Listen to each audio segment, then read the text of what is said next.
नमस्कार.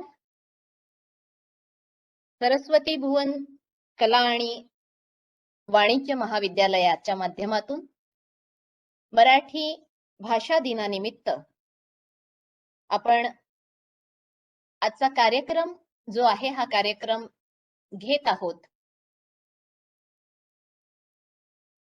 या कार्यक्रमामध्ये मी आजचे आपले प्रमुख पाहुणे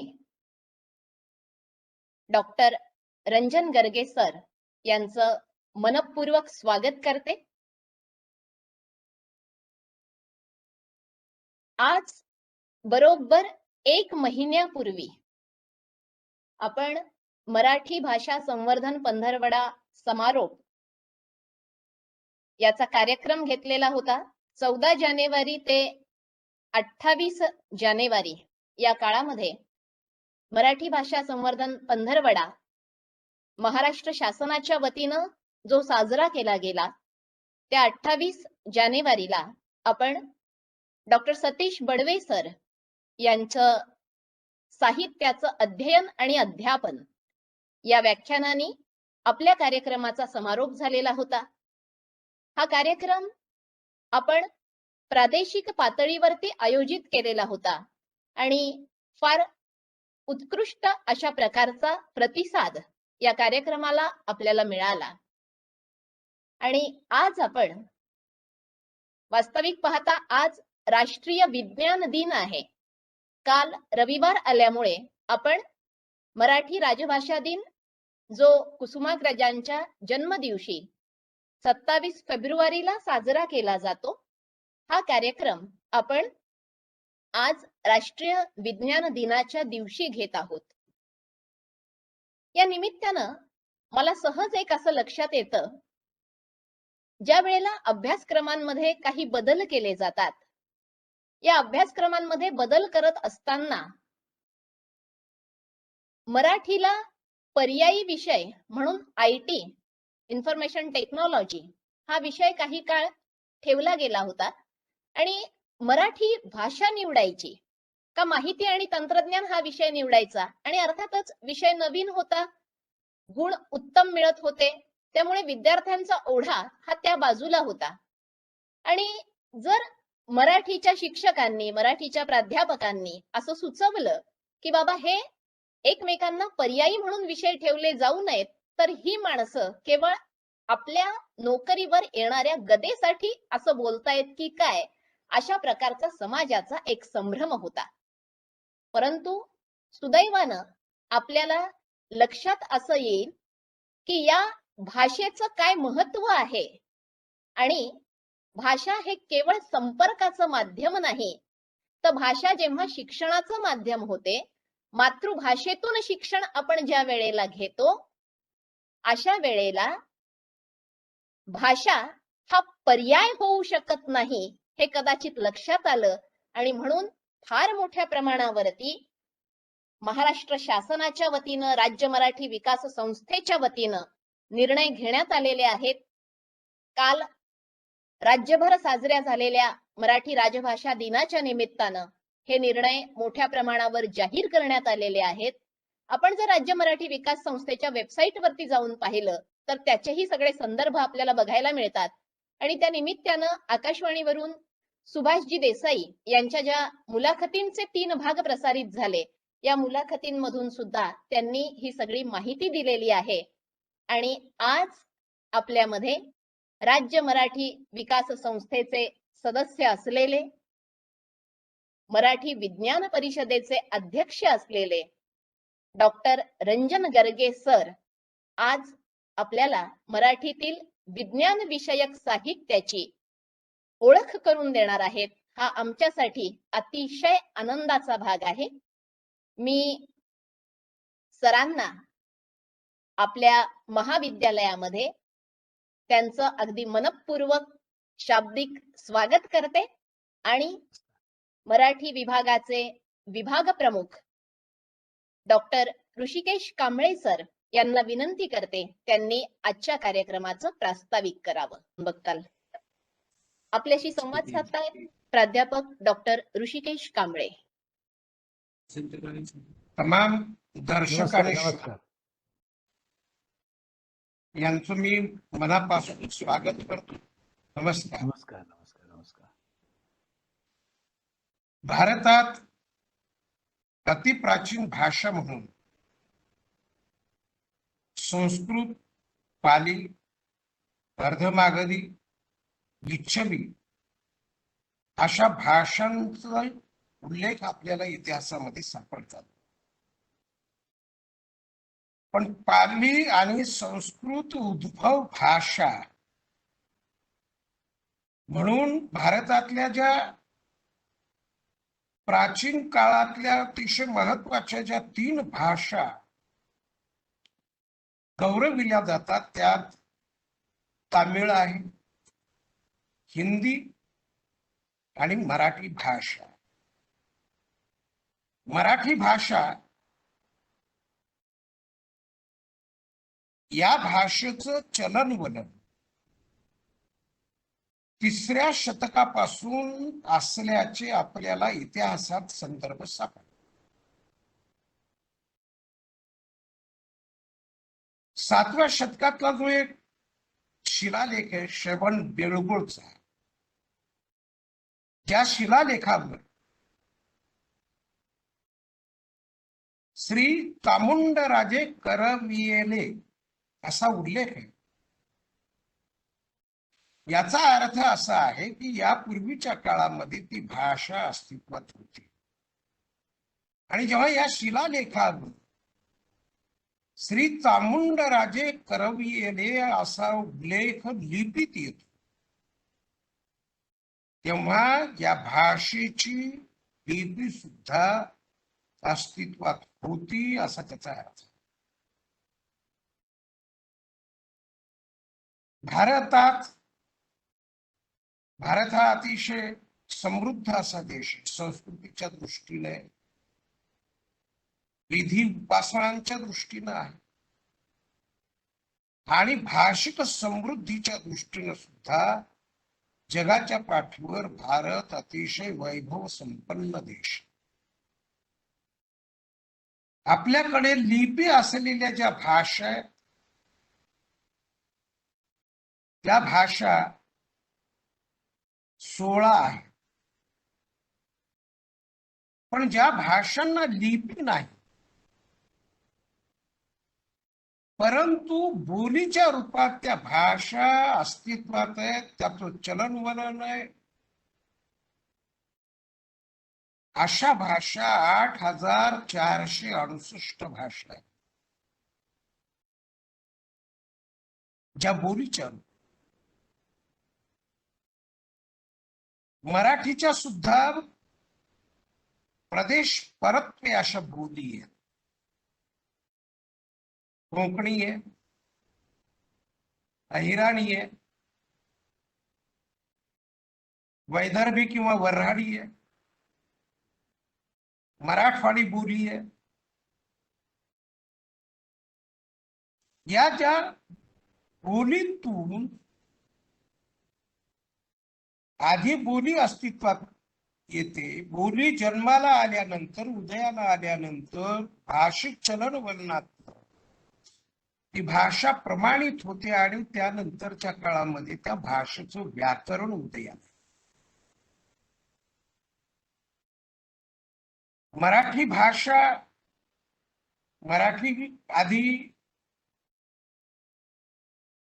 मराठी भाषेची भौगोलिक असलेली सीमा पहिल्यांदा आपण समजून घेऊ.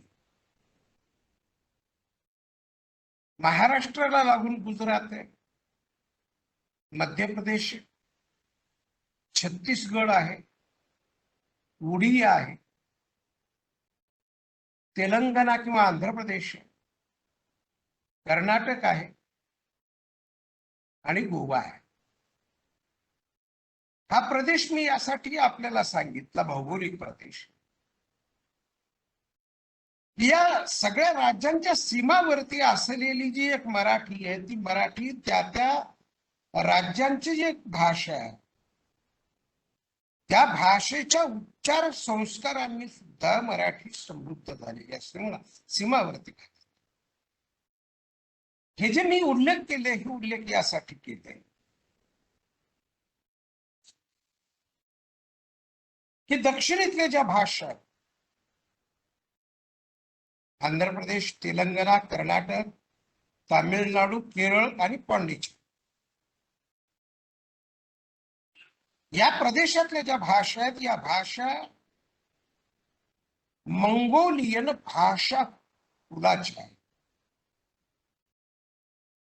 मंगोलियन भाषा कुल हे यासाठी की या भाषांची जी उच्चार व्यवस्था आहे ती दीर्घ बनण्याची, आणि त्याला भौगोलिक कारण आहे. कारण या भागातलं जे काही उष्ण पर्यावरण आहे, त्या उष्ण पर्यावरणातली ती भाषा ही ढळत गेली, विकसित होत गेली.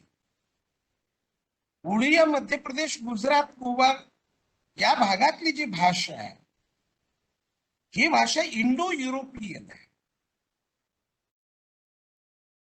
आणि या इंडो युरोपियन भाषेचे सुद्धा काहीशे संस्कार हे मराठी भाषेमध्ये. हे मी यासाठी विस्तारपूर्वक सांगतो की भारतातल्या अति प्राचीन भाषांच्या पैकी मराठी ही एक भाषा आहे जिची लिपी देवनागरी. या भाषेची जननी कोणती भाषा? संस्कृत आहे की पाली? वावी मिराशी सारखा संशोधक, संस्कृत उत्पन्न पंडित असं म्हणतात की मराठीची जनन भाषा ही संस्कृत आहे. थोर संशोधक राजा ढाले यांच्यासारखा संशोधक असं म्हणतो की मराठी भाषेची जनन भाषा ही पाली भाषा आहे. कारण पाली भाषा मुळामध्ये बोली भाषा होती, आणि या बोली भाषेचे असंख्य शब्द हे मराठीमध्ये या आलेले आहेत, किंवा किंबहुना पाली हीच मराठीची जनन भाषा आहे. हे विवाद्य जरी असलं तरी एक ऐतिहासिक सत्य असं आहे की मराठी ही प्राचीन भारतीय भाषा. ही प्राचीन भारतीय भाषा 3ऱ्या शतकापासून तिचा व्यवहार, दळणवळण, चलनवलन हे होत आलेलं. एका गोष्टीचं मी स्मरण दिलं पाहिजे की मराठीचा उगमच मूलतः मराठवाडा राहिलेला. मराठवाड्यात मराठी भाषा उदयाला आली 3ऱ्या शतकामध्ये, आणि मराठी भाषक हा तत्कालीन भारतात सर्व दूर पसरत गेला. म्हणून मराठी भाषा आणि मराठी भाषिक संस्कृती ही तत्कालीन भारत भूमीच्या व्यापक अशा भूमीवर ही भाषिक संस्कृती स्थिरावत गेली. रामदेवराय यादव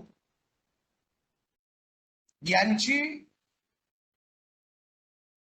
उपराजधानी ही बेळगोळ ही होती. कर्नाटकाचा काही भाग, आंध्राचा काही भाग, कटक पर्यंत, इकडे अगदी पानिपत पर्यंत, मध्य प्रदेश, हरियाणा, पानिपत, कुरुक्षेत्र इथपर्यंत मराठी भाषक हे गेलेले होते, जे त्या काळात गेले तिकडेच स्थिरावले, आणि भाषेची जी संस्कृती आहे ती संस्कृती त्यांनी टिकवली.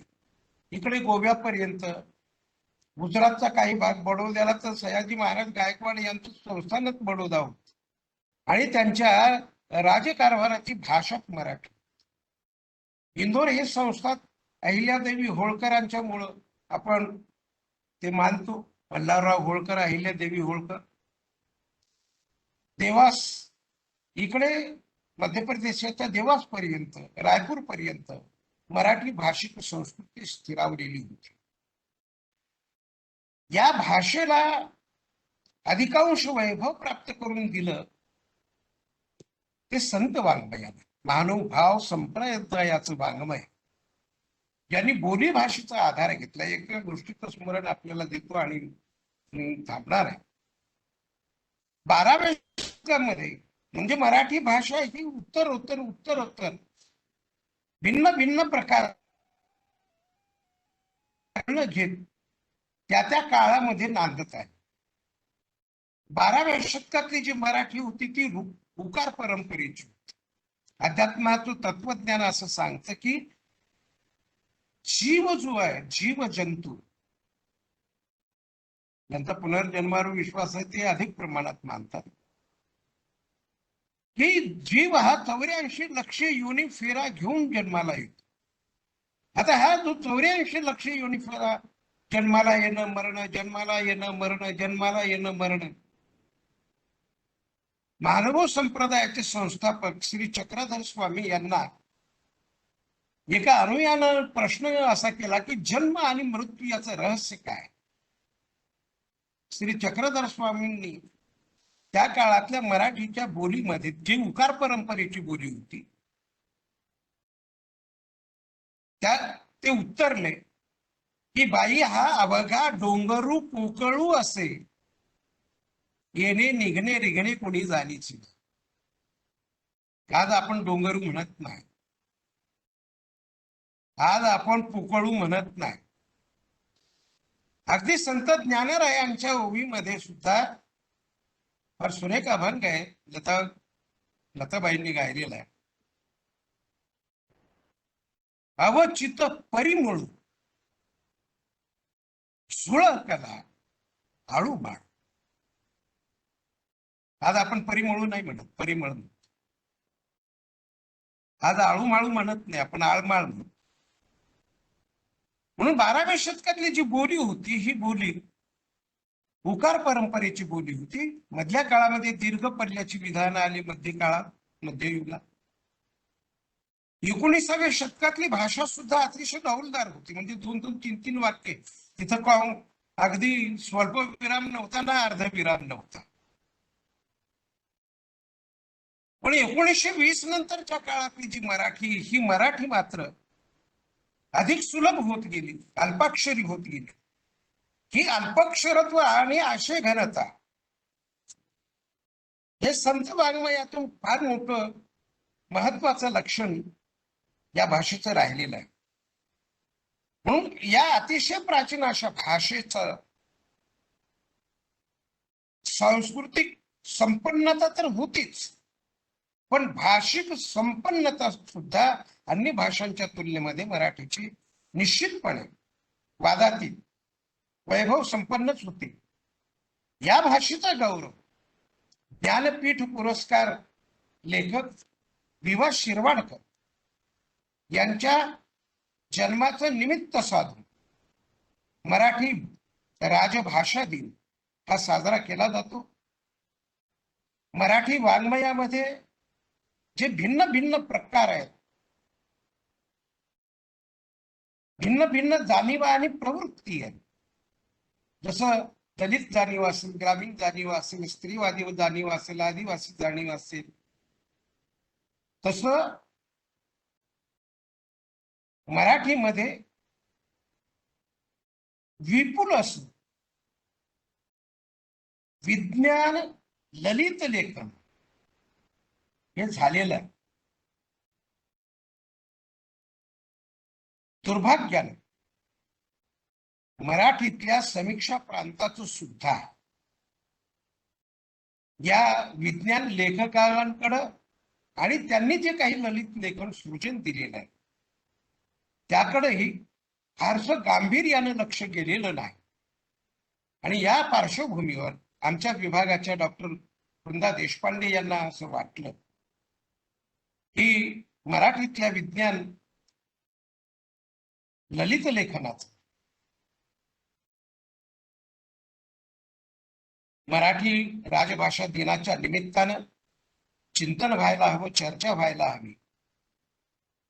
मराठी विभागातले अन्य जे 2 प्राध्यापक शाहू पाटील आणि डॉक्टर नागेश घोष या सगळ्या मंडळींनी हा निश्चय केला की मराठी राजभाषा दिनाच्या निमित्तानं मराठीतल्या विज्ञान साहित्यावर चर्चा व्हायला हवी. आणि स्वाभाविकपणे मराठी विज्ञान लेखक म्हणून ज्या डॉक्टर रंजन गर्गे यांचा आपण गौरव करतो, यांनाच या निमित्तानं विज्ञान साहित्याची ओळख आम्हाला करून द्यावी अशी विनंती मराठी विभागातल्या डॉक्टर पूर्णा देशपांडे यांनी केली, त्यांना केली. डॉक्टर रंजन गर्गे हे गिर्यारोहकही आहेत आणि विज्ञान या विषयाचे ते व्यासंगी अभ्यासक तर आहेतच, पण त्याबरोबरच डॉक्टर गर्गे हे अतिशय उत्तम असे विज्ञान लेखक आहेत. ते केवळ आमचे मित्र आहेत म्हणून नव्हे, तर विज्ञान विषयाला सुद्धा अतिशय रसाळपणे कसं मांडता येईल आणि ब्रह्मांडातली जी रहस्य आहेत त्या रहस्याची पाळंमुळं सुद्धा कशी शोधता येतील या पद्धतीचा जो एक व्यास त्यांच्या लेखनानं अंगीकारलेला होता ते तर मांडतीलच, पण शिवाय मराठीतल्या विज्ञान लेखनाची ही ओळख आपल्याला ते करून देतील. मी महाविद्यालयाचे प्राचार्य डॉक्टर मकरंद पैठणकर, उपप्राचार्य डॉक्टर प्रमोद देव आणि डॉक्टर माधव गायकवाड, आमच्या कॉम्प्युटर विभागातले दुर्गेश ठाकूर, विक्रांत पांचाळ, आमचे सहकारी हिंदी विभागाचे डॉक्टर गोरख काकडे, या मंडळींचं मी मनस्वी ऋण व्यक्त करतो, आभार व्यक्त करतो की त्यांनी तंत्रसहाय्य सुद्धा आम्हाला अतिशय उत्तम पद्धतीनं सहाय्य केलेलं आहे. डॉक्टर रंजन गर्गे सरांचं मी आपल्या सगळ्याच्या वतीनं, महाविद्यालयाच्या वतीनं आणि मराठी विभागाच्या वतीनं मी मनःपूर्वक स्वागत करतो आणि थांबतो. धन्यवाद. धन्यवाद सर. सरांनी प्रास्ताविकातून जो एक सबंध कालपट मांडला, मला वाटतं त्यातून मराठी भाषेला काय संघर्ष करत पुढे यावं लागलं हे आपल्याला लक्षात आलंच असेल. आणि तसा संघर्ष आता बऱ्याच वेळेला तंत्रज्ञानाशी घडताना सुद्धा आपल्याला दिसतो. पण भारतीय भाषा या तंत्रज्ञानाच्या माध्यमातून कशा उत्तम पद्धतीनं वापरता येतील यासाठी आमचे शास्त्रज्ञ, तंत्रज्ञ सातत्यानं कार्यरत आहेत आणि आपण सगळेच जण त्याच्यासाठी उत्तम असा प्रयत्न करत आहोत. गर्गे सर, या निमित्ताने मला आपल्याला सांगायला आवडेल, काल जो मराठी राजभाषा दिन महाराष्ट्र राज्यभर साजरा होत होता, त्याच दिवशी सरस्वती भुवन कला आणि वाणिज्य महाविद्यालयाचं YouTube चॅनल हे आमच्या माननीय प्राचार्य डॉक्टर मकरंद पैठणकर यांच्या पुढाकाराने सुरू झालेलं आहे. आणि हे YouTube चॅनल आम्ही सध्या आमच्या महाविद्यालयाचं इंग्रजी नाव ज्या पद्धतीनं लिहिलं जातं, SBES college of arts and commerce Aurangabad, याच नावाने काढलेलं आहे. याचं कारण एक आम्हाला असं जाणवलं की मराठीतून जर का आपण नाव टाकलं तर पटकन गुगलवरती ते सर्च होत नाही आणि त्याच्यामुळे आम्ही या नावाने ते सुरू केलं. तर याच्यामध्ये काही मार्ग असेल तर तो तुम्ही आम्हाला सांगितलात तर आम्हाला सुद्धा तो जाणून घ्यायला निश्चित आवडेल. आपल्याला कांबळे सरांची ओळख करून दिलेलीच आहे, पण त्यांच्या ओळखीच्या संदर्भातले काही महत्वाचे धागे त्यांच्या व्याख्यानापूर्वी मला आपल्या पुढे व्यक्त करायला आवडतील. महाराष्ट्र राज्य साहित्य आणि संस्कृती मंडळाच्या माध्यमातून विज्ञान साहित्य पुनर्मुद्रण प्रकल्पाचं काम सध्या सुरू आहे. सर त्या प्रकल्पाचे संपादक म्हणून काम बघतायत.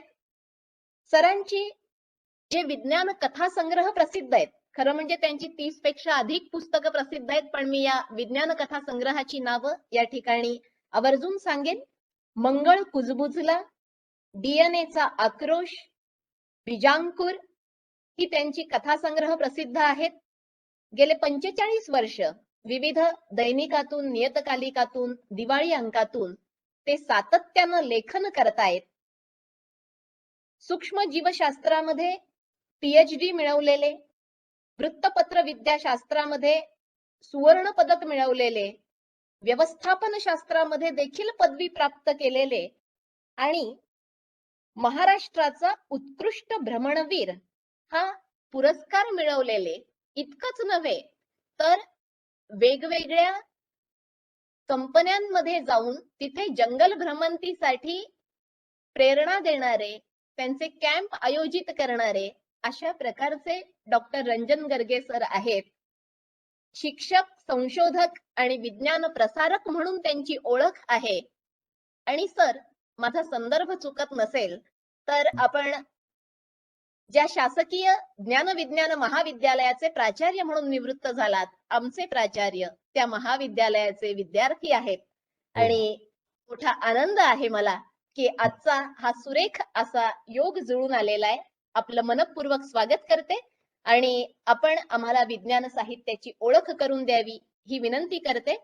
आपण 50 ते 55 मिनिटं आपलं व्याख्यान निश्चितपणाने देऊ शकता. आपल्यासाठी आम्ही तो वेळ दिलेला आहे. मी आपली PPT शेअर करते आणि माझा माईक म्यूट करते. धन्यवाद. धन्यवाद.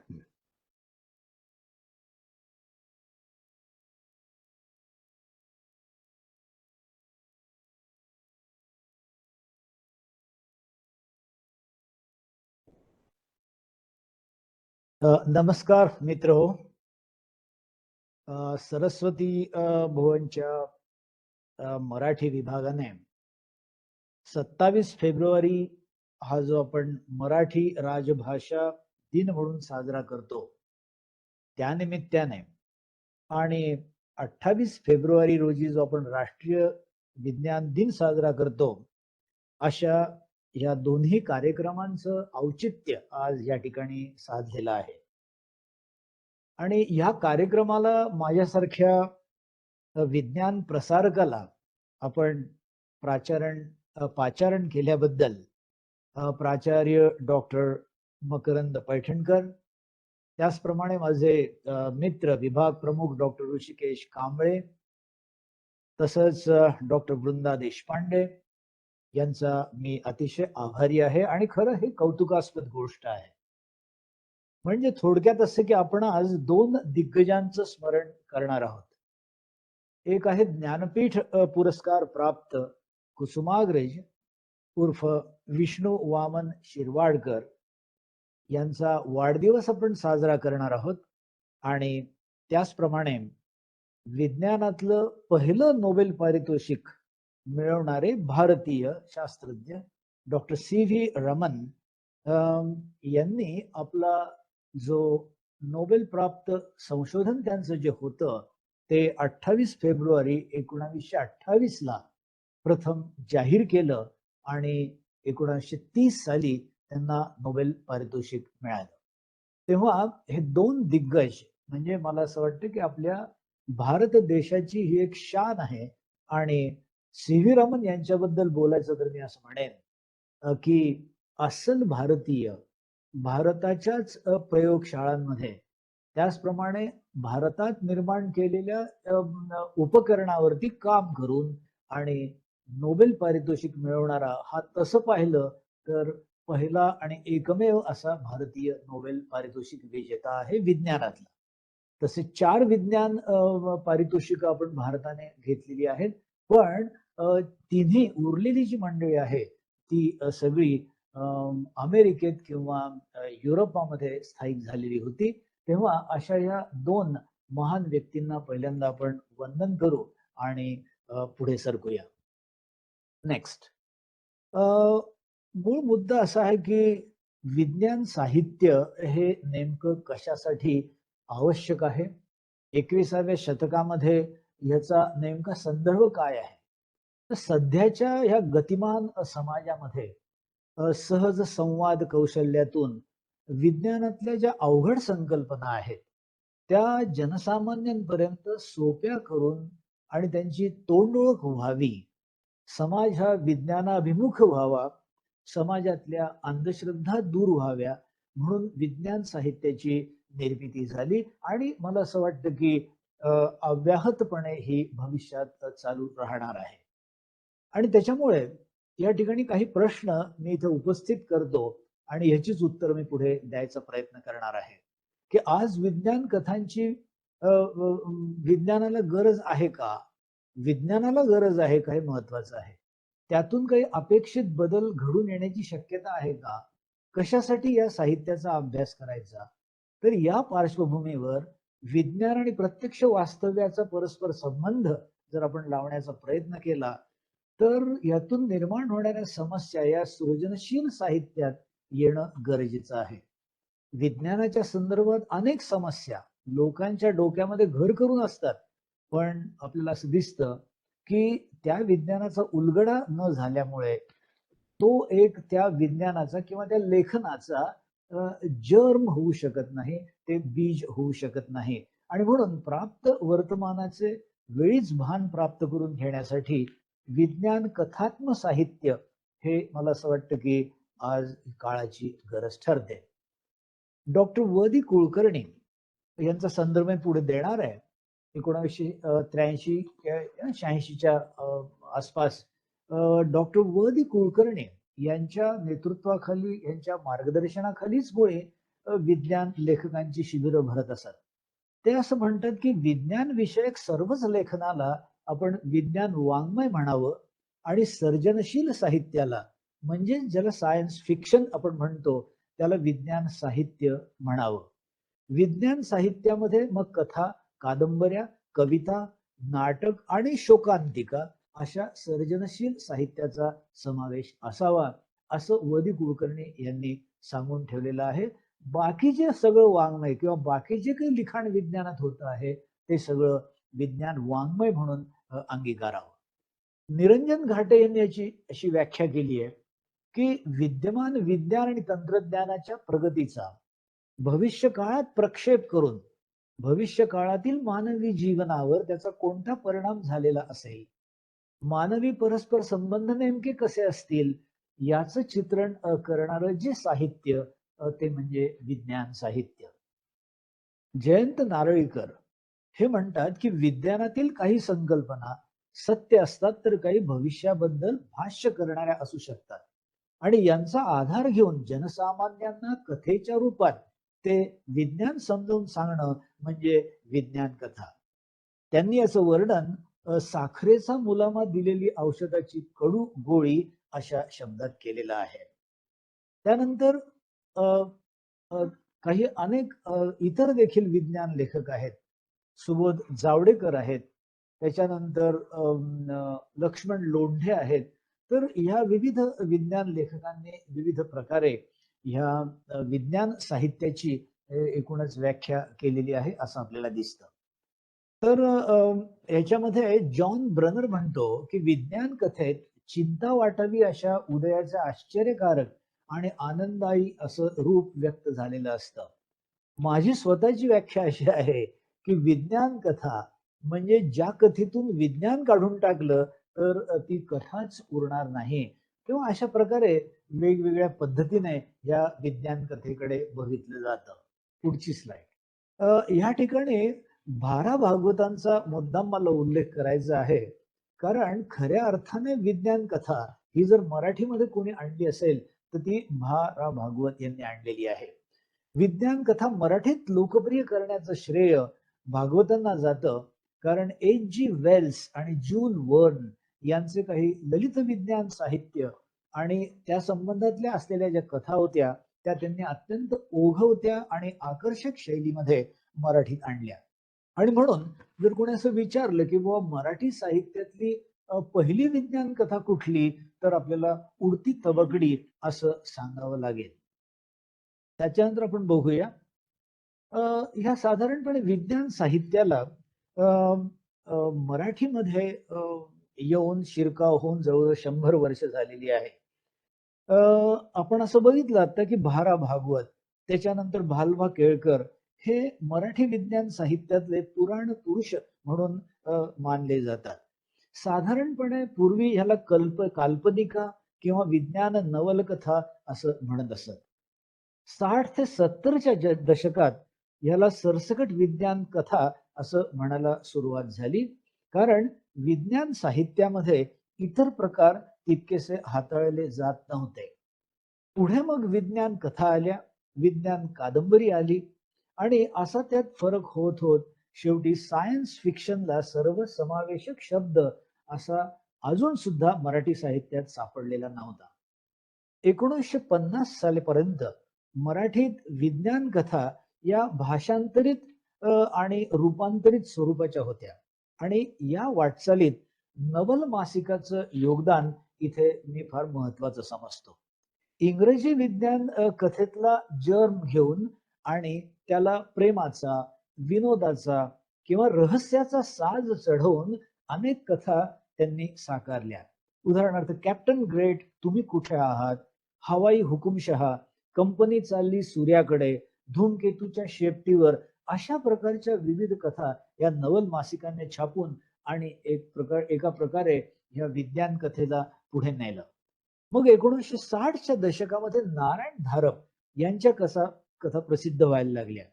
या कथा प्रामुख्याने गूढ कथा होत्या आणि म्हणून विज्ञान कथेला तसं म्हटलं तर अजूनही प्रतिष्ठेचं स्थान प्राप्त झालेलं नव्हतं, कारण ती कुठली ती अद्भुतिका किंवा ती कुठली तरी गूढ कथा म्हणूनच ती अस्तित्वात होती. त्याच्यानंतर आपण बघतो की मुळात इंग्रजी साहित्य हे नेमकं किंवा विज्ञान साहित्य हा मुळात मराठी मातीतला प्रकार नाहीये, हे आपण मुद्दाम लक्षात घेतलं पाहिजे. त्याचं कारण असं की विज्ञान कथांना मराठी साहित्यात शिरकाव होऊन जरी 100 वर्ष झालेली असली तरी आपण असं बघतो की पाश्चात्य साहित्याच्या प्रभावातून हा प्रकार मराठीमध्ये हळूहळू यायला सुरुवात झाली. पुढे मग 51व्या अखिल भारतीय मराठी साहित्य संमेलनामध्ये दुर्गा भागवतांचं म्हणणं काय होतं हे प्रामुख्याने मी इथे आपल्या पुढे मांडण्याचा प्रयत्न करतोय. त्या असं म्हणतात की विज्ञान आणि साहित्य यांचे अतूट संबंध असायला हवेत, कारण विज्ञान नवीन क्षितिजांना स्पर्श करत आहे आणि सर्व तऱ्हेच्या साहित्यात नवी क्षितिज ही आजची प्राथमिक गरज आहे. विज्ञानाच्या विकासाबरोबर मानवाच्या अहंकाराला हादरे बसू लागलेले आहेत आणि 19व्या शतकाच्या कादंबरीशी नव्या कादंबरीचे कुठेच जुळत नाही असं देखील होण्याची शक्यता आहे. कुठल्याही लेखकाला आपल्या विषयाचे शास्त्रीय आकलन काही प्रमाणात तरी असल्याशिवाय त्याचे आज निभावणार नाही आणि म्हणून आज विज्ञान कथा आणि कादंबऱ्यांची नितांत गरज आहे. मराठी विज्ञान कथेचे खरेखुरे क्षितिज जर कोणी प्रथम ओळखलं असेल तर ते जयंतराव नारळीकर यांनी ओळखलं असं दुर्गा भागवत म्हणतात. पुढची स्लाइड. वाङ्मय आणि साहित्य याच्यामध्ये मी आत्ताच म्हटलं की विज्ञान विषयक सर्वच लेख जे आहे किंवा विविध प्रकारचं लेखन आपण बघतो, मग ते शास्त्रज्ञाची ओळख करून देणार असेल, मग ते नवीन असलेल्या लेखासंबंधी किंवा शोधासंबंधीचं लेखन असेल किंवा ती विज्ञान कथा असेल, हे सगळं विज्ञान वाङ्मय असं म्हणावं. आणि सायन्स फिक्शन म्हणजे साधारणपणे विज्ञानाचं जे सर्जनशील साहित्य आहे त्याला आपण विज्ञान किंवा सायन्स फिक्शन म्हणूया असं व दी कुलकर्णी यांनी अर्थातच त्यावेळेला जाहीर केलं. आणि 1983 साली पहिलं त्यासाठी शिबिर घेण्यात आलं आणि मला अजून आठवतंय की त्यामध्ये निरंजन घाटे यांनी पुढाकार घेतलेला होता. त्यात सुबोध जावडेकर, बाळ फोंडके, गजानन क्षीरसागर, जयंत एरंडे, लक्ष्मण लोंढे ह्या सगळ्या मंडळींनी विचार मांडलेले होते. त्याच्याही पूर्वी जर आपण बघितलं तर मला अजून आठवतंय की विज्ञान कथा लेखन शिबिरामध्ये जे मार्गदर्शन करण्यासाठी दिग्गज मंडळी मराठीतली येत असत ती म्हणजे डॉक्टर शंकर वैद्य, doctor Hatkanangalekar, doctor Sudhir Rasal, doctor Kavathekar, doctor व दी कुलकर्णी ह्या साहित्यिकांनी मार्गदर्शन करून साधारणपणे याचा ढाचा ठरवला असं आपल्याला दिसतं. विज्ञानामध्ये काय कवितेचं स्थान आहे नेमकं, तर मी असं म्हणेन की विज्ञान कवितांबद्दल म्हणायचं तर मराठीमध्ये विज्ञान कविता जवळजवळ नाही असं म्हटलं तरी चालेल. पृथ्वीचे प्रेमगीत ही विज्ञान कविता नाही. मंगळ हा पृथ्वीचा भाऊ किंवा मंगळाला पृथ्वीचा मुलगा मानलं जाणं, ग्रहमाला म्हणजे सूर्याची पिल्ल, अशा संकल्पना ह्या कवितेमध्ये फोल ठरतात हे प्रामुख्याने आपण जाणून घ्या. कुसुमाग्रजांना सुद्धा या गोष्टी अजिबात मान्य नव्हत्या. आचार्य अत्रे यांची आजीचं घड्याळ ही जी कविता आहे ही सुद्धा माझ्या दृष्टीने मारून मुटकून विज्ञान कथा म्हणून ती आलेली आहे. पीटर निकोलस यांचा जो एन्सायक्लोपीडिया ऑफ सायन्स फिक्शन आहे त्या आधारे आपल्याला असं दिसतं की जगातली पहिली विज्ञान कथा ही एडगर ॲलन पो ह्या साहित्यिकाने लिहिलेली दिसते. त्यामुळे विज्ञान कथांचे विषय हे कालपरत्वे बदलत आहेत हे मला मुद्दाम ह्या ठिकाणी आपल्याला सांगायचं आहे. एकीकडे विज्ञानाचा प्रसार करणाऱ्या, विज्ञानाच्या सिद्धांतांचा पुरस्कार करणाऱ्या आणि विज्ञानातील प्रमेय मानवी जीवनाला उपयुक्त आणि हितकारक आहे असा विचार मांडणाऱ्या कथा आहेत, तर दुसरीकडे ह्या विज्ञानामुळे काय नेमका मानवी संवेदनांचा ऱ्हास होतो आहे हे देखील मांडलं जात आहे. आणि त्यामुळे समांतर विश्व, प्रत्यारोपण, stem cell research, test tube baby, pod baby, surrogate mother, cloning, androids, head transplant, gene therapy, global warming असे अनेक विषय विज्ञान कथा आणि कादंबऱ्यांच्या माध्यमातून सध्या पुढे येत आहेत. आता या ठिकाणी आपण जे बघतो आहोत ते म्हणजे मानवाची प्रगती. मानवाची प्रगती ज्या ज्या पद्धतीने पुढे सरकते आहे त्या पद्धतीने विज्ञान कथा सुद्धा वेगवेगळे रूप घेत आहेत. त्यामुळे विज्ञानामध्ये काय नेमकं संशोधन मानवी कल्याणासाठी चाललेलं आहे याचा एक वैज्ञानिक म्हणून आमच्यासारख्यांना तरी निदान रोज आढावा घ्यावा लागतो. टेस्ट्यूब बेबी ही संकल्पना आली. अनंत घराघरांमध्ये टेस्ट्यूब बेबीचं आज आपण बघतो की babies are born with the test tube baby technology. पण या टेस्ट्यूब बेबीचं एकूणच जे तंत्र आहे ते आपल्याला एखाद्या कथेत बसवता येईल का? रोगप्रतिबंधक लस म्हणजे पोलिओ हा संपूर्ण पृथ्वीवरून नष्ट झालेला आहे. तर मग ज्या लशीमुळे पृथ्वीवरून एखादा रोग नष्ट होतो असं एखादा बीज घेऊन आपण कथा रचू शकू का? किंवा क्लोनिंग ज्यामध्ये मादी आणि नर यांची बीज न वापरता आपण एक नवीन अशा प्रकारचं बाळ निर्माण करू शकतो, एक नवीन प्रकारचं गर्भ निर्माण करू शकतो, ही सुद्धा एक आश्चर्यकारक घटना आहे. त्यामुळे कथांमध्ये जे आपण थ्रिल आणतो, कथांमध्ये जे काही आपल्याला एक विशिष्ट प्लॉट तयार करायचा असतो, मला असं वाटतं की विज्ञान हे इटसेल्फ इज अ थ्रिल. हे स्वतःहूनच इतकं थ्रिलिंग आहे की त्याच्यामध्ये विज्ञान कथा ही फक्त कथा रूपाने तुम्हाला फक्त त्याच्यामध्ये घालायची आहे. आधुनिकता हा दुसरा महत्वाचा मुद्दा आहे. नवनवीन उत्पादनं आपण वापरतो आहोत. आपल्या जीवन पद्धती बदलत आहेत. नवनवीन रोगोपचार पद्धती येत आहेत. अँटीबायोटिक्सच्या ठिकाणी आज प्रोबायोटिक्स येत आहेत.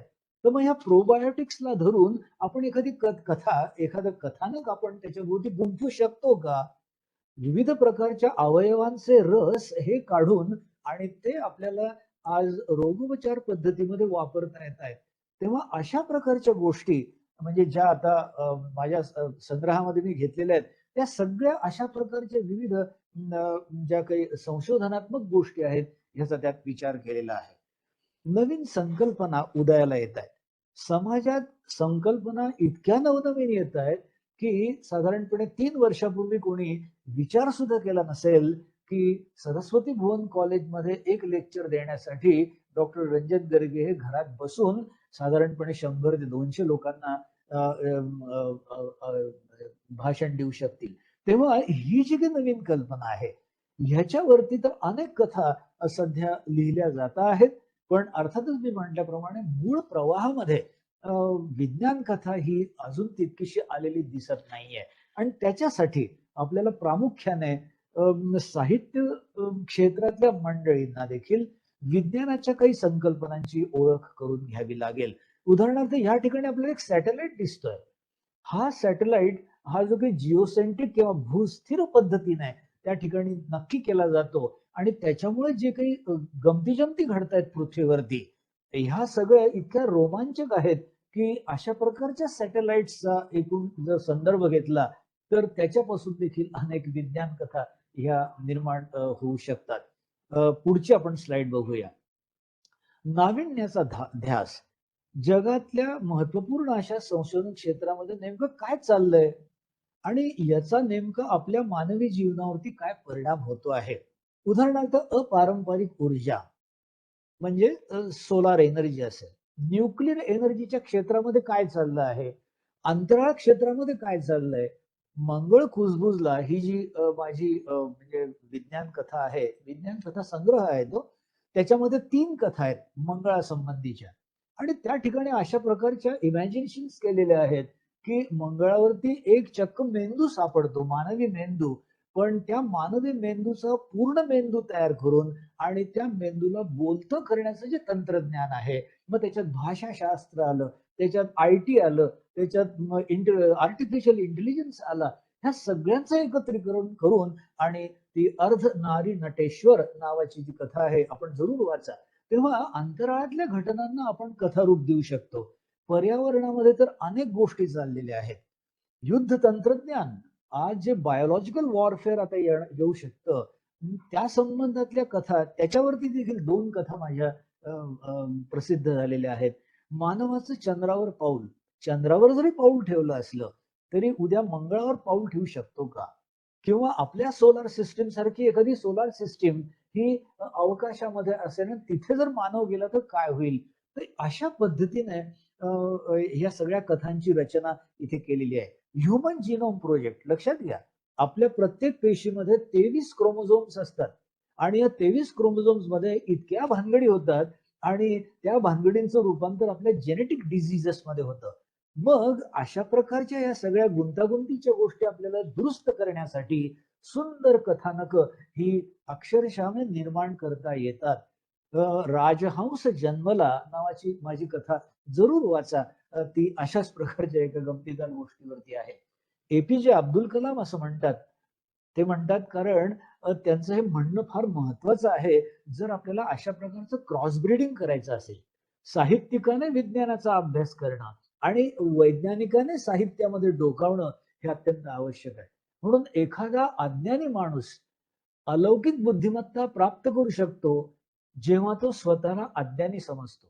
जो माणूस सतत अज्ञानात राहतो की नाही, तोच प्रगती करू शकतो असं त्यांचं म्हणणं आहे. पण एखादा अलौकिक बुद्धिमत्तेचा माणूस अज्ञानी बनू शकतो बरं का एका क्षणात, जर तो स्वतःला फारच अलौकिक बुद्धिमत्तेचा समजत असेल. आणि या दृष्टिकोनातून मला असं वाटतं की आपण स्वतःला जर सतत अज्ञानात ठेवलं तर आपल्याला नवनवीन गोष्टींचा वेध घेण्यासाठी आपण उद्युक्त होऊ शकतो. हे आहेत द्रष्टे वैज्ञानिक. हे उत्तम संवादक आहेत. यांचं बोलणं सुरू झालं की ते उत्तम मराठी बोलतात विशेष म्हणजे.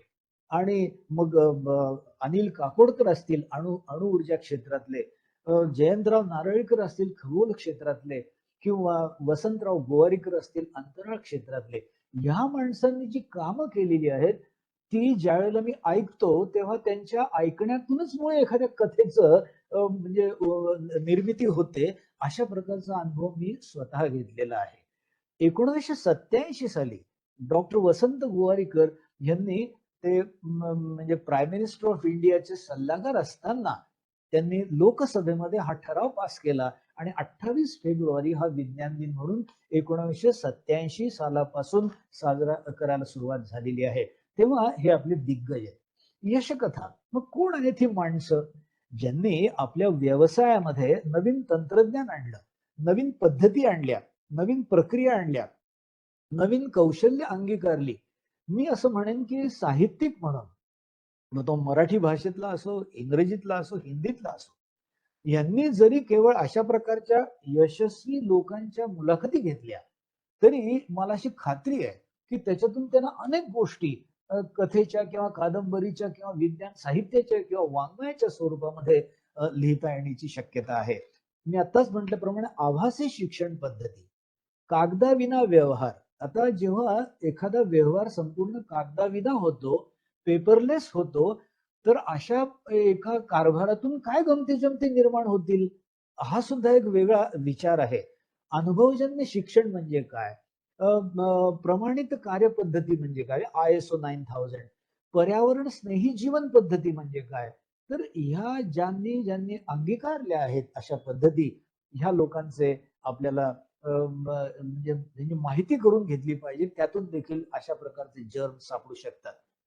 अनेक शिल्पकार आहेत. या देशाचे जे वैज्ञानिक शिल्पकार आहेत यांची इथे मी मालिका दाखवतोय. Mokshagundam Visvesvaraya he was the architect. म्हणजे त्यांनी अक्षरशः या भारत देशाची बांधणी केलेली आहे असं म्हणता येईल. सी.व्ही. रमन आपल्याला दिसत आहेत, त्याच्या खाली बिल गेट्स दिसत आहेत, त्याच्यानंतर स्टीव्ह जॉब्स दिसतोय, त्याच्यानंतर इकडे विक्रम साराभाई दिसत आहेत खाली डावीकडे, आणि उजवीकडे वरती जे आपण बघतो आहोत ते म्हणजे रघुनाथ माशेलकर दिसत आहेत. तेव्हा ह्या लोकांनी जे केलं, ते जे केलं ते आपण समजून घेणं हेच मुळे अत्यंत मला वाटतं महत्वपूर्ण आहे. आणि ते जसं जसं आपण समजून घ्यायला लागतो तसं तसं या कथेची, कादंबरीची किंवा लेखनाची बीज ही आपल्या डोळ्यामध्ये वळवळ करायला सुरुवात होते. मी सगळ्यात महत्वाची गोष्ट या ठिकाणी सांगू इच्छितो की या साहित्य प्रकारामध्ये 3 प्रकारे आपल्याला उत्तम संवाद करता यायला हवा. पहिलं म्हणजे आपला मौखिक संवाद कौशल्य आपण नक्की सुधारा. त्याचं कारण त्याच्याशिवाय या साहित्य क्षेत्रामध्ये आपल्याला पदार्पण करता येणार नाही. स्वच्छ, स्पष्ट आणि शुद्ध अशा प्रकारचं मौखिक आपलं प्रेझेंटेशन किंवा मौखिक संवाद असायला पाहिजे. रायटिंग स्किल्स, लिहायचं कसं, लेखन हे एक फार मोठं कौशल्य आहे, लक्षात ठेवा. आणि म्हणून लेखनामध्ये व्यावसायिकता असली पाहिजे. लेखन हे खात्रीशीर असलं पाहिजे, खात्री देणारं असलं पाहिजे की मी जे लिहितो ते अगदी मला जे काही मनात आहे तेच त्याच्यातून प्रतीत होत आहे, अशा प्रकारचं लेखन करता यायला पाहिजे आणि परिणामकारकता साधता आली पाहिजे. त्याचप्रमाणे आता जे सध्या साधारणपणे 1990च्या नंतर जे काही संवाद कौशल्य उदयाला येत आहे ते म्हणजे इलेक्ट्रॉनिक्स माध्यम, ह्याच्यामध्ये जागृतता असली पाहिजे. त्याचप्रमाणे प्रतिसादात्मक अशा प्रकारचं हे कौशल्य साधन आहे आणि परस्पर संवादी अशा प्रकारचं साधन आहे. या ठिकाणी वेळ फार कमी आहे आणि त्या दृष्टिकोनातून ह्या 3 संवाद कौशल्यांमध्ये त्याच्या कौशल्यांवर जर आपण प्रभुत्व मिळवण्याचा प्रयत्न केला तर माझी खात्री आहे की आपण एक उत्तम लेखक, एक उत्तम संवादक, एक उत्तम वक्ता हा देखील होऊ शकाल. विज्ञान लेखनाची व्यवच्छेदक लक्षणं काय आहेत ही मी मुद्दाम ह्या ठिकाणी सांगतो आहे. पहिली गोष्ट म्हणजे विज्ञान लेखकाला वर्तमानता असते. जर आपण भूतकाळातल्या गोष्टी घेऊन त्याच्यावरती लिहायला सुरुवात केली तर ते विज्ञान साहित्य कोणीच वाचणार नाही. आणि म्हणून शोध हा एका रात्रीत लागत नाही. प्रस्थापित संकल्पना कालबाह्य होऊ शकतात. म्हणजे न्यूटनचा आणि त्याच्यानंतर आईन्स्टीन या 2 शास्त्रज्ञांचा जो गुरुत्वाकर्षणाचा सिद्धांत आहे तो वेगळा आहे. आणि त्यामुळे नवीन आलेल्या सिद्धांताला धरून एखादी फार वेगळ्या प्रकारची कथा ही निर्माण होऊ शकते. आज नेमकं काय घडतंय, आज सांगितलं पण सिद्ध व्हायला 100 वर्ष लागली, अशा अनेक घटना विज्ञानामध्ये होत आहेत. आणि त्यामुळे 100 वर्ष थांबण्याच्या आधीच काही लोकांनी त्याची भाकीतं केली. उदाहरणार्थ, माणूस चंद्रावर जाईल. माणूस चंद्रावर जातो ह्याच्यावर जेव्हा पहिलं सायन्स फिक्शन लिहिलं गेलं तेव्हा तुम्हाला सांगायला मला आनंद होतोय की त्या कादंबरीत ज्या प्रकारचं यान आणि त्याची रचना ही तिथे मांडलेली होती, त्या प्रकारच्या रचनेचं यान हे 1969 साली नासाला तयार करावं लागलं. ही ह्या विज्ञान साहित्याची किंवा सायन्स फिक्शनची करामत आहे. या ठिकाणी स्वित्झर्लंड आणि फ्रान्स यांच्या बॉर्डरवरती एक प्रचंड मोठा बोगदा खणला गेलाय आणि विश्वनिर्मितीच्या वेळेला कुठले कण या ठिकाणी असतील या संबंधीचं फार मोठं संशोधन चाललेलं आहे. आणि ह्या ठिकाणी मुद्दाम मी तुम्हाला दाखवलंय की हे जे कण आहेत हे बोसॉन नावाचे कण आहेत. हे आता 100 वर्षानंतर सिद्ध झालं. ह्या बोसॉन कणांबद्दल सत्येंद्रनाथ बोस यांनी कधीच सांगून ठेवलेलं होतं. तेव्हा हा विज्ञानाचा करिश्मा आहे. या घटनेवरती आपल्याला एखादं विज्ञानाचं बीज किंवा कथेचं बीज हे सापडू शकतं. विज्ञान कथेची दुसरी एक गंमत अशी आहे की विज्ञान कथा वाचायला लागल्यानंतर ती बऱ्याच वेळा असत्य वाटते किंवा मंगळावरती एका पडद्यावरती तो जो ऍस्ट्रॉनॉट आहे तो पृथ्वीवरती एका विशिष्ट त्याच्या लॅब मध्ये काय चाललेलं आहे हे बघू शकतो. मग लोक प्रश्न विचारतात की कसा बघू शकतो. तर विज्ञान कथाकाराने त्याची बिलकुल काळजी करण्याची गरज नाहीये. त्याचं कारण म्हणजे त्याच्यासाठी त्याने त्या लेखनामध्ये तंत्रज्ञान त्याच्या पद्धतीने जरी विकसित केलं तरी त्या विज्ञान कथेचं ते वैशिष्ट्य होऊ शकतं. हे मला मुद्दाम सांगायचंय. माणूस आकाशात चालू शकतो का? खरं म्हणजे कठीण आहे. कसं काय चालू शकतो? आपण माहिती करून घ्या. स्टेम पेशींपासून त्याच व्यक्तीचा अवयव निर्माण कसा काय होऊ शकतो हे असत्य वाटतं, पण हे आता सत्य झालेलं आहे. स्टेम पेशींचा वापर करून कॅन्सर आता अगदी 10 वर्षाच्या आत तुम्हाला सांगतो की प्रत्येक माणूस हा स्टेम पेशीच्या माध्यमातून कॅन्सरवरती ट्रीटमेंट घेणार आहे. पण माहिती तर करून घ्या आपण, आणि त्याच्यातून आपल्याला एखादं जर्म किंवा एखादं बीज सुचू शकतं. स्त्री पुरुष बीज मिलनाच्या शिवाय गर्भधारणा होऊ शकते का? पुढे इंटरेस्टिंग आहे. मग जर असं झालं तर ह्या संपूर्ण समाजामध्ये काय होईल? ज्याला आपण हर्मोफ्रोडाईट म्हणतो, की दोन्ही सेक्सेस एकाच मानवामध्ये अशा प्रकारची स्थिती निर्माण झाली तर काय होईल? म्हणून माझ्या एका कथेचं बीज असं आहे की माणसाला आता पूर्णत्वाचा कंटाळा आलेला आहे. लक्षात घ्या मित्रांनो, आपण पूर्णत्वाकडे जाण्याच्या गोष्टी करतो, त्याच्यावर कथा लिहितो. पण माझी कथा कशावर अवलंबून असेल, तर त्या समाजाला 3000 साली हे पूर्णत्व नको आहे आणि तो म्हणतो की मला अपूर्ण बनव, मला गंमत करायची आहे, मला आणखीन काहीतरी वेगळं वागायचंय. आणि म्हणून तो म्हणतो की मला माझं शिर कापून तिथे घोड्याचं शिर बसवायचंय, मला तिथे कुत्र्याचं शिर बसवायचंय, मला तिथे डुकराचं शिर बसवायचंय आणि तो एक आस्वाद घ्यायचा आहे. तेव्हा हा देखील एक मुद्दा विज्ञान कथेचं बीज होऊ शकतं. नील आर्मस्ट्रॉंग आपल्याला माहिती आहे की तो प्रत्यक्ष जेव्हा पृथ्वीवरती चंद्रावरती जेव्हा त्याने प्रत्यक्ष पाऊल ठेवलं, त्यावेळेला भारतातली परिस्थिती काय होती? 1969 साली भारतामध्ये अशीच चर्चा होती की हे सगळे जे आहे हे नासाने घडवून आणलेलं नाटक आहे आणि ही माणसं कुठेतरी सहारा वाळवंटामध्ये उतरली आणि त्यांनी हे सगळं शूटिंग करून आणि लोकांना फसवलेलं आहे. 69 सालची गोष्ट सांगतोय मी. आणि अशा समाजामध्ये मग गंमत अशी होते की प्रत्येक अशा घडलेल्या घटनांना काहीतरी खोटं असल्याचा मुलामा देत देत आपण जर पुढे सरकलो तर मला असं वाटतं की विज्ञान साहित्य निर्मिती ही होणार नाही. विज्ञानातल्या ज्या काही भविष्यातल्या होऊ घातलेल्या घटना आहेत त्या संबंधी आपला समाज अवगत होणार नाही आणि म्हणून हे अतिशय महत्वाचं आहे. नेक्स्ट, इथे गंमत आहे पहा की झेब्रा आणि वाघाच्या अंगावरती विशिष्ट रंगाचे पट्टे कसे काय तयार होतात? म्हणजे हे झालं त्यातलं विज्ञान. पण उद्या अशी एक कथा आपण निर्माण करू शकू की रंजन गर्गे यांना वाघाच्या अंगावर जसे पट्टे असतात तशा प्रकारचे पट्टे हवे आहेत. तर मी काय करायचं? तुम्हाला सांगतो याच्यावर एक सुंदर कथा अशा प्रकारे निर्माण होऊ शकते. पृथ्वीवरच्या पहिल्या जीवाचा अवतार कसा असावा या संबंधी आपण वाचन केलं पाहिजे. वाचनामध्ये तुम्हाला अनेक प्रकारची बीज सापडतील.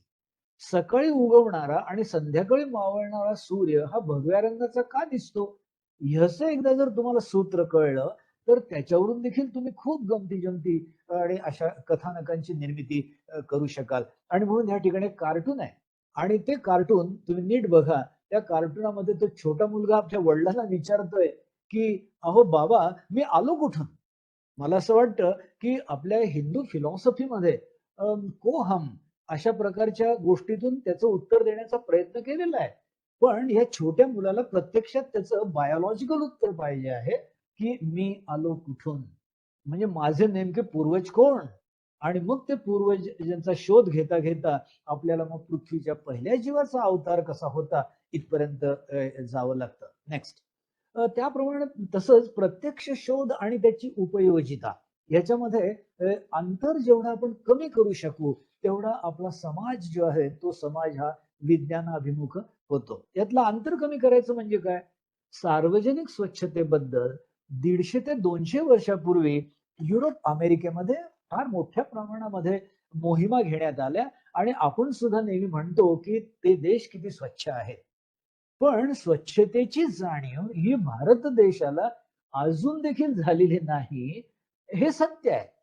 त्यामुळे शोध लागलेले 150-200 वर्षापूर्वी, पण अजून ते मात्र आपल्या जनसामान्यामध्ये आपल्या म्हणजे समाजामध्ये ते अजून रुजलेले नाही. तर हे अंतर कमी करण्यासाठी आपल्याला साधारणपणे सार्वजनिक स्वच्छतेबद्दल खूप लिखाण करावं लागेल. खूप लोकांमध्ये जागृती निर्माण करावी लागेल. सगळ्यांना शुद्ध पाणी मिळतंय का?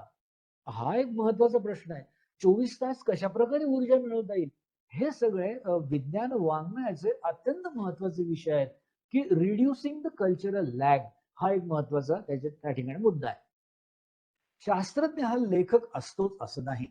फार महत्वाचा मुद्दा मी या ठिकाणी सांगतोय की मराठी, हिंदी, इंग्रजी साहित्यिकांनी असं बिलकुल समजू नये की विज्ञानातलं साहित्य निर्माण करण्यासाठी तो लेखक शास्त्रज्ञ असायला हवा. कारण अनेक शास्त्रज्ञ, जवळजवळ 75% शास्त्रज्ञ हे उत्तम संवादक नाहीयेत. ते चांगल्या प्रकारे लिहू शकत नाहीत. ते चांगल्या प्रकारे बोलू शकत नाहीत की जेणेकरून ते त्यांचं संशोधन लोकांना सांगू शकतील.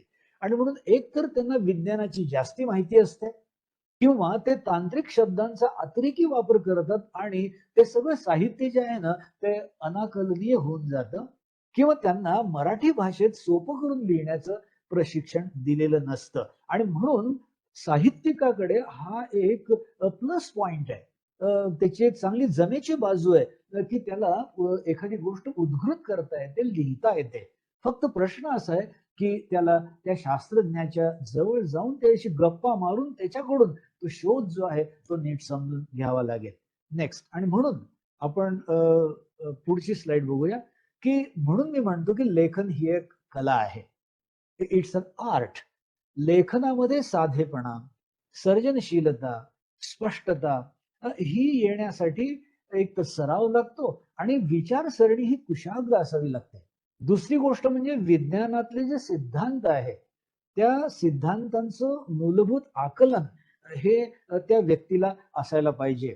आणि मला असं वाटतं की ते आकलन होण्यासाठी जर आपण मुद्दाम प्रयत्न केले, अगदी माझ्यासारखा माणूस तर फार आनंदाने या सगळ्या प्रशिक्षणातल्या गोष्टी करेल, तर मग मात्र साहित्यिकाला सुद्धा विज्ञान लेखन करायला जास्त अडचण भासणार नाही. विज्ञानातील विशिष्ट विषयांचे विशिष्ट ज्ञान असावं लागतं. म्हणजे तो विज्ञान लेखक ऍग्रिकल्चर मधला असतो किंवा काही विज्ञान लेखक हे वैद्यकीय क्षेत्रातले असतात, काही विज्ञान लेखक हे बायोटेक्नॉलॉजी मध्ये असतात. अशा प्रकारे विज्ञान लेखकांमध्ये सुद्धा आता म्हणजे स्पेशालिटीज सुरू झालेल्या आहेत. आणि म्हणून आपण विज्ञानाच्या अभ्यासात जर नसाल तर आपल्याला दोन गोष्टी करायला पाहिजे. ते म्हणजे मुलाखत तंत्र तरी विकसित करा आणि त्या वैज्ञानिकाची मुलाखत घ्या. वैज्ञानिकाच्या मुलाखतीमधून ज्या काही गोष्टी तुम्हाला कळणार नाहीत त्या पुन्हा पुन्हा नीट समजून घ्या. त्या वैज्ञानिकाला पुन्हा पुन्हा विचारा की सर मी अशा प्रकारचं लिहिलेलं आहे, हे बरोबर आहे की नाही ते तपासून घ्या आणि आपण सुद्धा एक उत्तम विज्ञान लेखक होऊ शकता. वैज्ञानिक संज्ञा ह्या कशा हाताळाव्या हे देखील एक तंत्र आहे. म्हणजे मी जेव्हा विश्वकोशाचं काम पार पाडलं किंवा हे पुनर्मुद्रणाचं काम पार पाडलं किंवा आता कुतूहल मध्ये माझं लेखन चाललेलं आहे लोकसत्यामध्ये, त्या ठिकाणी हा शब्द नेहमी ही अडचण येते की या संज्ञा कशा हाताळायच्या. ह्या हाताळत असताना एक महत्वाची गोष्ट म्हणजे तांत्रिक शब्दांचं लेखन शैलीतलं धुकं हे आपण तयार करू नका. धुकं म्हणजे काय, आपल्याला पुढचं काही दिसतच नाही. म्हणजे इतके तांत्रिक शब्द त्यात वापरायचे की पुढचं काही आपल्याला कळायला मार्गच नाही. असं करता कामा नये. कारण लॅटिन, ग्रीक, जर्मन या सगळ्या भाषेतले शब्द हे विज्ञानामध्ये पेरले गेलेले आहेत. तर त्याचं सोपं किंवा सामान्यीकरण करता येणं ही फार महत्वाची गोष्ट आहे. हे जटिल शब्द आणि वाक्यांना जो वापर आहे तो आपण कटाक्षाने टाळला पाहिजे. पण मात्र इलेक्ट्रॉन ह्याला इलेक्ट्रॉनच म्हटलं पाहिजे. त्याचं कारण म्हणजे त्याचं भाषांतर करायला गेले की मात्र खूप पंचायत होते. आणि म्हणून मी असं म्हणतो की वेगवेगळ्या भाषांमधून आपण जेव्हा शब्द उचलतो आणि ते मराठीत वापरायला सुरुवात करतो तेव्हा खरं म्हणजे मराठी समृद्ध होत असते. आणि त्या दृष्टिकोनातून म्हणजे या विश्वकोशाच्या लेखनामध्ये आम्ही मराठी भाषेला तांत्रिक दृष्ट्या समृद्ध करण्याचं बरंच काम आमच्या हातून त्या ठिकाणी घडलेलं आहे. Next slide please. कोणासाठी लिहायचंय फार महत्वाचं आहे. काय होतं की आपल्या समोर सामान्य माणूस आहे का आपल्या समोर विज्ञानाचा माणूस आहे की आपल्या समोर शास्त्रज्ञ आहे, हे आपण लक्षात घेतलं पाहिजे. वृत्तपत्रासाठी लेखन करायचं असेल तर आपली भाषा ही अतिशय सामान्य माणसाला समजेल अशी असावी. मासिकात जर लिहायचं असेल तर विज्ञानाबद्दल कुतूहल असलेली माणसं साधारणपणे मासिकं वाचतात. त्याच्यामुळे थोडीशी ही भाषा तुम्हाला क्लिष्ट करायला हरकत नाही. पुस्तक किंवा जेव्हा ग्रंथ आपण लिहितो तेव्हा मात्र तुम्ही पूर्णपणे स्वातंत्र्य घ्या की ते विज्ञान विस्ताराने तिथे समजून सांगण्याचा तिथे तुम्हाला मुभा आहे.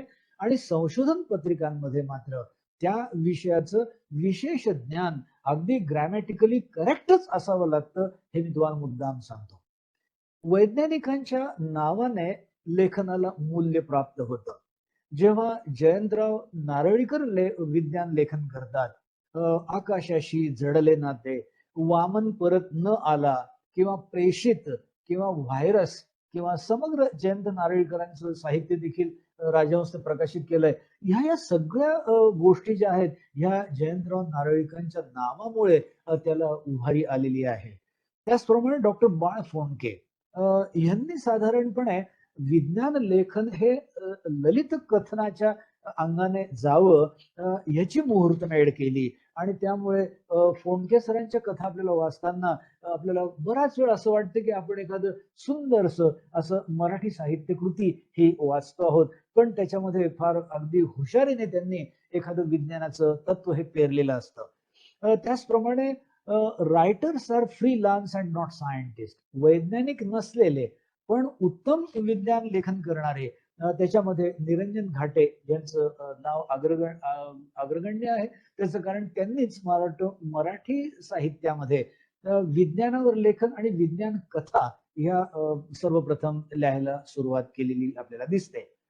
त्याच्यानंतर मग सुबोध जावडेकर आहेत, शुभदा गोगटे, माधुरी शानबाग, अरुण मांडे, लक्ष्मण लोंढे, मेघश्री दळवी, रंजन गर्गे, अशा प्रकारची मग ही सगळी एक मालिका आहे की जे आपापला प्रयत्न मराठी साहित्यामध्ये कथेच्या रूपात आणण्याचा प्रयत्न करत आहे. मी म्हटल्याप्रमाणे हे मुळात साहित्य हा साहित्य प्रकारच मुळे युरोपातून आलेला आहे, पण तो अमेरिकेत फोफावला, लक्षात घ्या.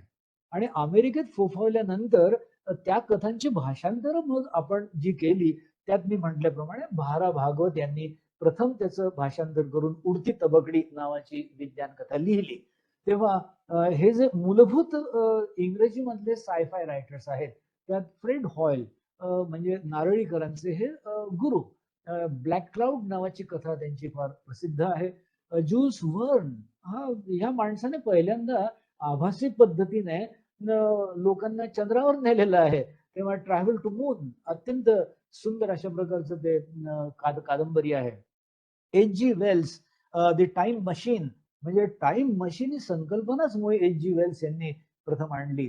Arthur Clarke against the fall of night हे त्यांची ही साहित्यकृती. आयझॅक ॲसिमॉव यांची नाईट फॉल नावाची साहित्यकृती. तेव्हा अशा प्रकारे ही जी मंडळी आहे ही इंग्रजी साहित्यकृतीत विज्ञान लेखनात आणि त्यातल्या त्यात विज्ञान साहित्य सायफाय ह्या स्वरूपामध्ये प्रथम आणणारी ठरते.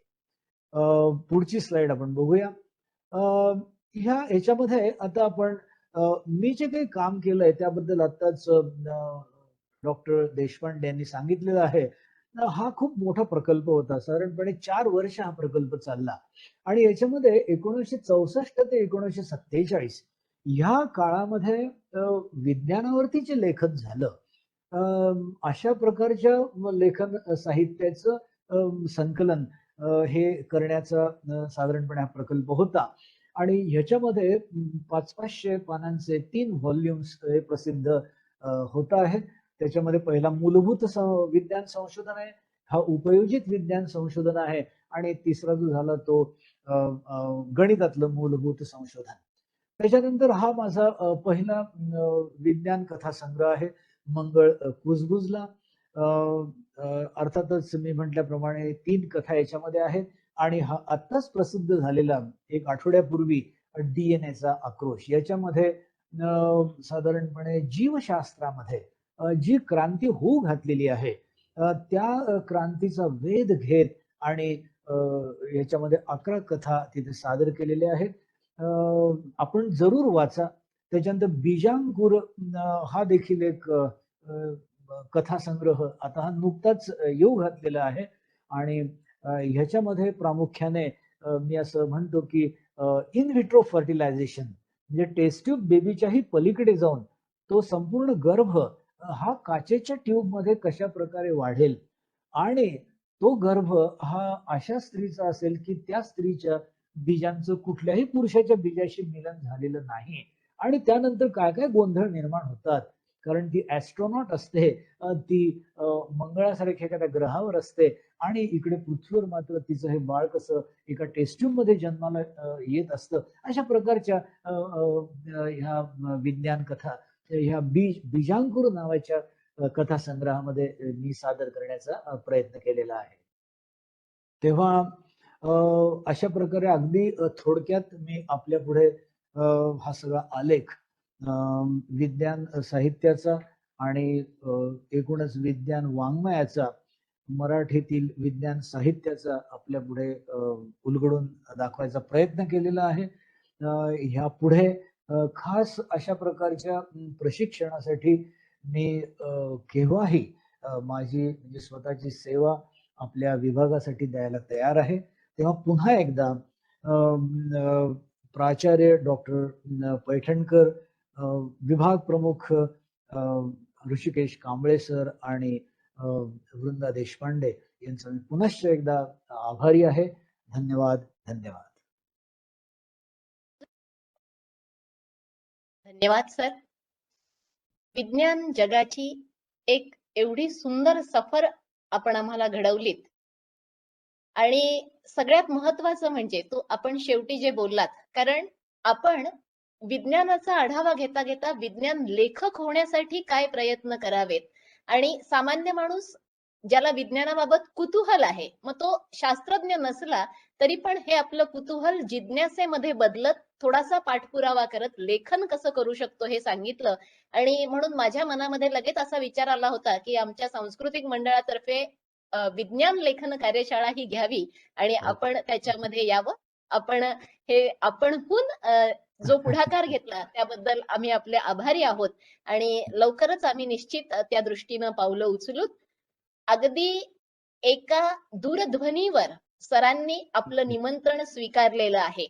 आपल्याला माहिती आहे 22 फेब्रुवारी ते 28 फेब्रुवारी या काळामध्ये राष्ट्रीय पातळीवर विज्ञान महोत्सव सुरू आहे. सरांची विविध ठिकाणी व्याख्यानं होत आहेत आणि यामध्ये त्यांनी आपल्या महाविद्यालयाचं निमंत्रण अगदी एका विनंतीवरती स्वीकारलं. त्यामुळे व्यक्तिशः मी स्वतः सरांचे मनापासून आभार व्यक्त करते